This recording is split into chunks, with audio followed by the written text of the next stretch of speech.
राधे राधे। हरे कृष्णा। प्रिय भक्तों, बुध को बुद्धि का कारक माना गया है, जो कि एक महत्वपूर्ण ग्रह भी है। अगर किसी की कुंडली में बुध खराब हो जाता है तो उसके जीवन में कभी भी तरक्की नहीं होती, साथ ही कभी भी कामयाबी नहीं मिलती। बुध को व्यापार और बहन बेटी का कारक भी माना जाता है। इस दिन भगवान गणेश का दिन होता है, जो कि वृद्धि के देवता माने जाते हैं, जो अपने भक्तों के सभी विघ्न बाधाओं को हर लेते हैं। इसीलिए उन्हें विघ्नहर्ता कहा जाता है। अगर कोई इनका सच्चे मन से पूजन करे तो उनको जीवन में धन और सुख समृद्धि की कभी कमी नहीं रहती। भगवान गणेश विघ्नहर्ता भी हैं। उनकी पूजा आराधना करने से जीवन के सभी दुख दूर हो जाते हैं। इस दिन व्रत करने का विधान तो है ही। अगर कोई इस दिन सच्चे मन से गणेश जी की आराधना करता है तो उसके जीवन में धन और सुख समृद्धि की कभी कमी नहीं आती। बुधवार के दिन मनुष्य को सुबह स्नान करने के बाद भगवान की गणेश जी की मूर्ति के आगे बैठ जाना चाहिए और गणेश जी की पूजा करने से पहले पूजा का संकल्प लेना चाहिए। सबसे पहले एक चौकी लेकर उस पर लाल कपड़ा बिछाकर गणेश जी की प्रतिमा को स्थापित करना चाहिए। उसके बाद कुमकुम, अक्षत, घी और अगरबत्ती से गणेश जी का पूजन करें।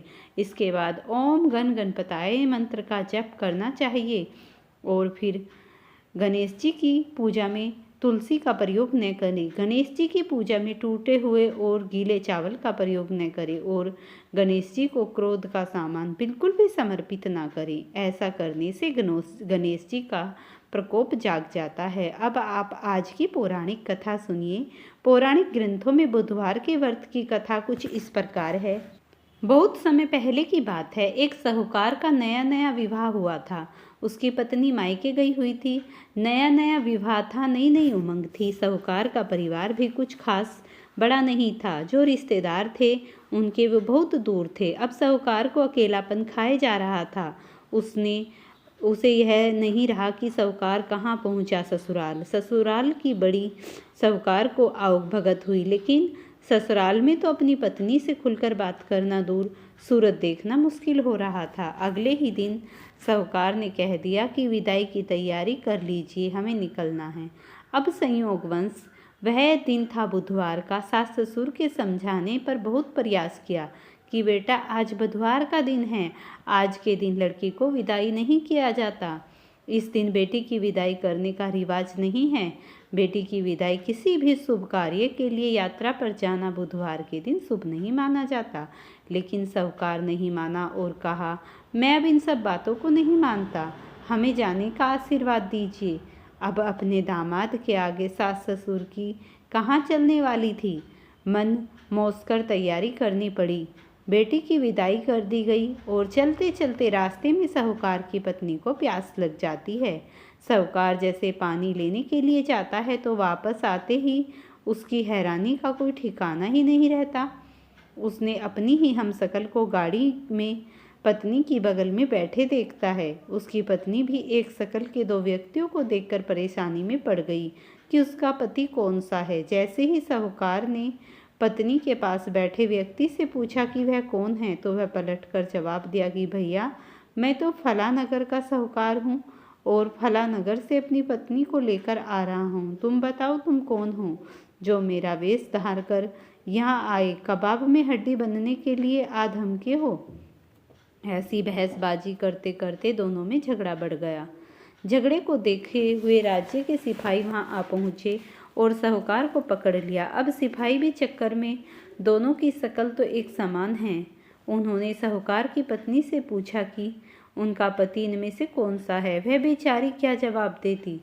तब साहूकार ने हाथ जोड़ लिए और भगवान से विनती करने लगा कि हे भगवान, यह आपकी माया है। तभी आकाशवाणी हुई, मूर्ख, याद कर, कुछ पहले ही तूने अपने सास ससुर की आज्ञा न मानकर भगवान बुध का अपमान किया और बुधवार के दिन तू अपनी पत्नी को लेकर चल पड़ा, जबकि तुझे इस दिन गमन नहीं करना चाहिए था। यह स्वयं बुधदेव हैं जो तुम्हें सबक सिखाने के लिए तुम्हारे वेश में आए हैं। तब साहूकार ने कान पकड़कर माफ़ी मांगी और आगे से कभी ऐसा न करने का वचन किया। बुधवार को नियमित व्रत पालन करने का संकल्प किया। जब साहूकार के रूप में प्रकट हुए बुद्ध देवता अंतर्धान हुए और साहूकार अपनी पत्नी को लेकर घर जा सका। इस घटना के पश्चात साहूकार और उसकी पत्नी दोनों नियमित रूप से बुधवार का व्रत पालन करने लगे।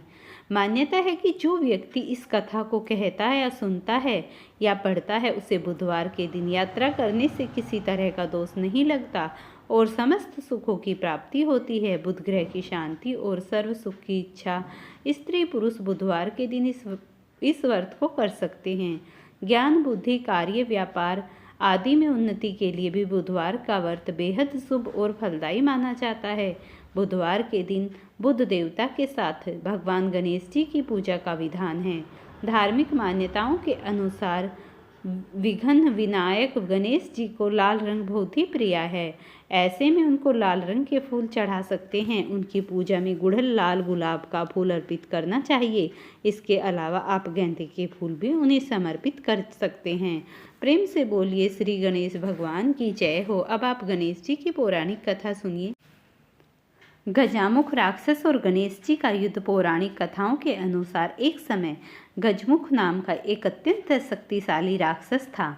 उसने भगवान ब्रह्मा की कठोर तपस्या की और उसने यह वरदान प्राप्त किया कि उसे किसी भी अस्त्र शस्त्र से नहीं मारा जा सकता। इस वरदान ने उसे अत्यंत अहंकारी बना दिया। वरदान पाकर गजमुख ने तीनों लोकों में हाहाकार मचा दिया। वह देवताओं को परेशान करता, ऋषियों के यज्ञों को भंग करता और अपनी शक्तियों का दुरुपयोग किया करता था। कोई भी उसे रोक नहीं पा रहा था, क्योंकि वह किसी के भी हथियार से नहीं मारा जा सकता था। जब उसका अत्याचार असहनीय हो गया तो सभी देवता भगवान शिव और माता पार्वती के पास गए और उन्होंने सहायता मांगी। उस समय भगवान गणेश अपनी बाल्यावस्था में थे, लेकिन वो अपनी असाधारण शक्ति और बुद्धिमत्ता के लिए जाने जाते थे। भगवान शिव और माता पार्वती ने गजानन के मुख्य अत्याचारों को समाप्त करने का कार्य गणेश जी को सौंप दिया। गणेश जी देवताओं और ऋषियों की पीड़ा देखकर गजमुख से युद्ध करने के लिए तैयार हो गए। गणेश जी ने गजमुख को युद्ध के लिए ललकारा।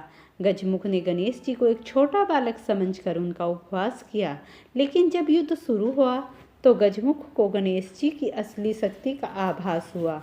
गणेश जी ने अपनी सूंड का इस्तेमाल करते हुए युद्ध बहुत ही असहनीय होता गया तो सभी देवता भगवान शिव और पार्वती के पास गए और उन्होंने सहायता मांगी। उस समय भगवान गणेश अपनी बाल्यावस्था में थे, लेकिन वे अपनी असाधारण सी शक्ति और बुद्धिमत्ता के लिए जाने जाते थे। भगवान शिव और माता पार्वती ने गणेश मुख के अत्याचारों को समाप्त करने के लिए गणेश जी को सौंपा।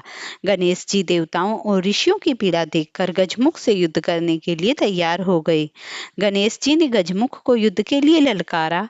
गजमुख ने गणेश जी को एक छोटा बालक समझकर उनका उपवास किया, लेकिन जब युद्ध शुरू हुआ तो गजमुख को गणेश जी की असली शक्ति का आभास हुआ।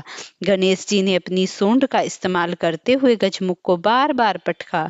चूंकि गजमुख को किसी अस्त्र शस्त्र से नहीं मारा जा सकता था, लेकिन गणेश जी एक छोटा अनोखा तरीका अपना रहे थे। युद्ध के दौरान गणेश जी ने अपने दांत को तोड़कर बींद दिया और अस्त्र शस्त्रों के रूप में गजमुख पर फेंका। यह दांत सीधे गजमुख के हृदय में जा लगा। दांत से लगने के कारण गजमुख का शरीर टूट गया और वह अपने राक्षस रूप में आ गया। मरते समय गजमुख अपनी गलती का एहसास हुआ और उसने गणेश जी से क्षमा मांगी। भगवान गणेश जो दयालु और भक्त वत्सल्य हैं, वे गजमुख को मोक्ष प्रदान कर उन्होंने गजमुख से कहा कि क्योंकि अपनी शक्ति का दुरुपयोग किया था, अब उसे एक मूषक के रूप में परिवर्तित होना होगा। लेकिन गणेश जी ने उसे आशीर्वाद भी दिया और वह वारहा बनेगा और हमेशा उसके साथ रहेगा। इस प्रकार गजमुख ने एक राक्षस के रूप में अपने बुरे कर्मों का अंत किया और भगवान गणेश के प्रिय वाहन के रूप में एक नया पवित्र जीवन प्राप्त किया। इस कथा का महत्व है बुद्धि और युक्ति। यह कथा दर्शाती है कि गणेश जी केवल शक्तिशाली ही नहीं बल्कि अत्यंत बुद्धिमान भी हैं। बुद्धिमान होते हुए भी उन्हें ना ही तो मारा जा सकता है और उन्होंने एक राक्षस को भी हराया। अपनी सूझबूझ से अपने ही दांतों का उपयोग कर अहंकार का अंत यह गजमुख के माध्यम से अंधकार के विनाश का प्रतीक था। मोक्ष और दयालु गणेश जी ने गजमुख को उनके कुकर्मों के बावजूद मोक्ष प्रदान किया, जो उनकी दयालुता और क्षमाशीलता को दर्शाता है। वाहन का रहस्य यह कथा बताती है कि क्योंकि एक शक्तिशाली देवता का वाहन एक छोटा चूहा है, यह इस बात का प्रतीक है कि गणेश जी सबसे छोटे और सबसे बड़े हर जीव पर कृपा करते हैं। यह कथा हमें सिखाती है कि अहंकार का हमेशा पतन होता है और सच्ची शक्ति केवल शारीरिक बल में नहीं बल्कि बुद्धिमत्ता और धर्म प्राणण्य में भी निहित होती है। इसीलिए गणेश भगवान को कभी छोटा न समझना चाहिए। जिसने भी ऐसी भूल की उसने जीवन में अनंत कष्ट प्राप्त किए। प्रेम से बोलिए गजानन भगवान की जय हो। प्रिय भक्तों, वीडियो पसंद आई हो तो इसे लाइक और शेयर कीजिए। चैनल पर नए हैं तो चैनल को सब्सक्राइब करिए।